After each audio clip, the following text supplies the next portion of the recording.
Ladies and gentlemen, let's Gaming Tentacon video. Let's talk about Polaris, shall we?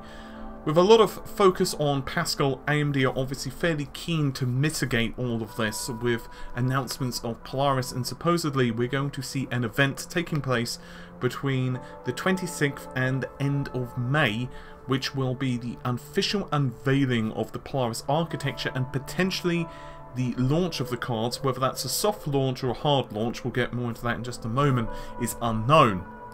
So, as I mentioned, we know Pascal is coming, so that's the GTX 1070 and 1080, and AMD have already been on the defensive, which is understandable. Obviously both companies are in competition with each other, and a couple of representatives, including AMD's official account, if memory serves, actually tweeted out that, hey, you know, Pascal's great, but don't just forget that we're going to be launching as well. In other words, don't count your chickens before the hatch, so to speak. Anywho, supposedly AMD have sent out a few press invitations to this new upcoming event, which is going to be hosted in Macau.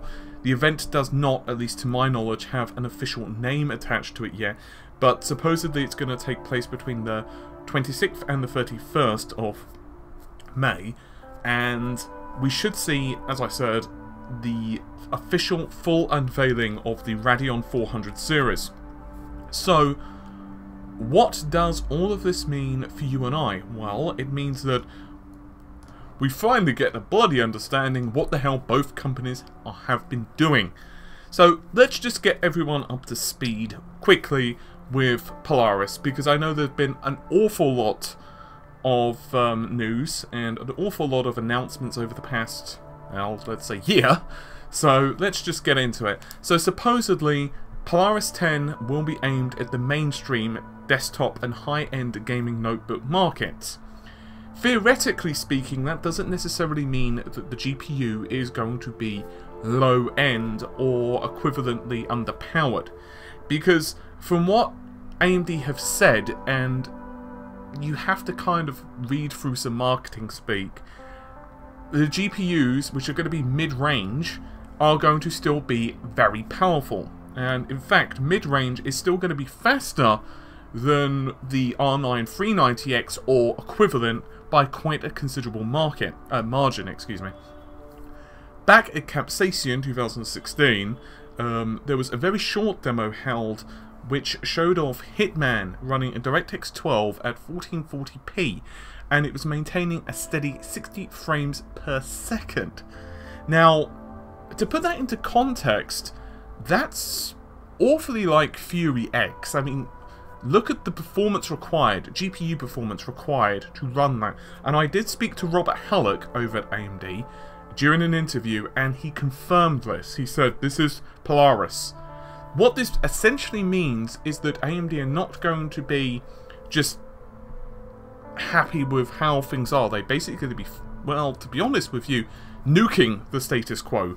Now, how this is going to compare to the GTX 1080 and 1070, which are also nuking things from friggin' orbit. I mean, the 1080 is going to be equivalently as fast, actually slightly more so, than two 980s in SLI. That's a lot of pixel power right there, but theoretically we're going to see the Polaris 10 have a similar level of performance. Vega, which much like GP100 is going to feature high bandwidth memory too and an awful lot of power, that's not going to launch until 2017. It's going to be a really crazy couple of months.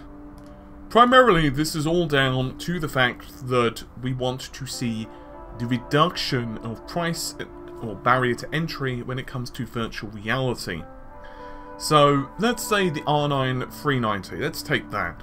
You're looking at about $300 to $350, that's US dollars, which is not bad. That's a really good entry-level card, the 390. I've got to say, actually entry-level is a bit of a strong word, but I guess for virtual reality it is an entry-level card, because let's face it, a lot of folks are going to want more power than that, or more power than the 970 can produce, which is also equivalently priced. What AMD want to do, supposedly, is to grow the total available market. What this means is that you have 1,000 people who have the ability to run virtual reality. Obviously it's a lot more than that, it's about 7.5 million last count, and they want to expand that to 9 million, 10 million, 11 million, whatever the figure ends up being.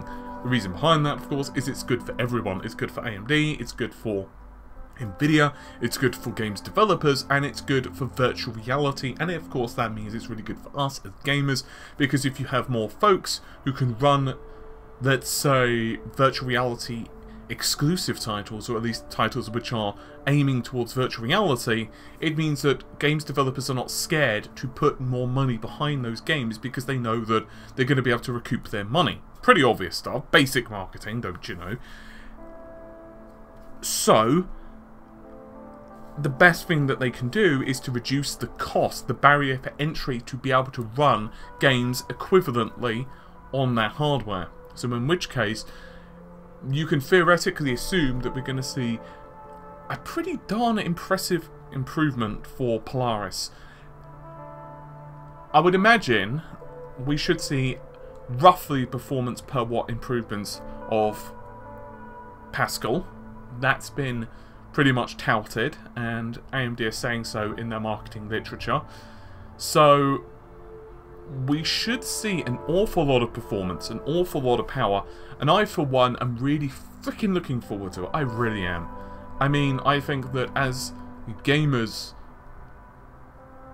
we've been waiting for a long time. We've been stuck on the technology we have, but now we're going to have a lot of GPU performance at our disposals, an awful friggin' lot. I mean, theoretically speaking, most people, to be honest, could buy the equivalent of the high-end R9 Polaris 10, and you're probably going to be good at 1080p or 1440p for a good while, and equivalently the 1070. And considering how expensive the 1070 is, it's ridiculous. I mean, this is a big jump in performance, and we've seen similar jumps before, and every time we've seen those, whether it was when the 8800 series was released way back in the day from Nvidia, or when the 9700 Pros were released way back in the day from ATI, or do you remember the Voodoo 2s when they came out back? You might remember those, you know, from 3DFX, and how the dream was to own a high-end Pentium 2 machine with 2 Voodoo 2s in SLI. It was like the dream setup, because it meant that pretty much any game that you were trying to run would just be crushed. You could run it at maximum resolution, you could run it at high frame rates, it would look amazing, and that was a massive jump. It was such a jump, Voodoo 2 from Voodoo 1, not just because of the high improvements, high increase in clock speed, but also, of course, you had the secondary texture unit, which didn't necessarily improve things for all games. It depends on whether it took advantage of them. But even so, when you were running SLI, it was just absolutely crazy. Anyway, hopefully you've enjoyed the video. I'll see you soon. Take care of yourselves, my friends. If you want to subscribe, that would be really appreciated. And if you want social media-y stuff, well, that's available in the video description, I believe. Take care of yourselves. Bye for now.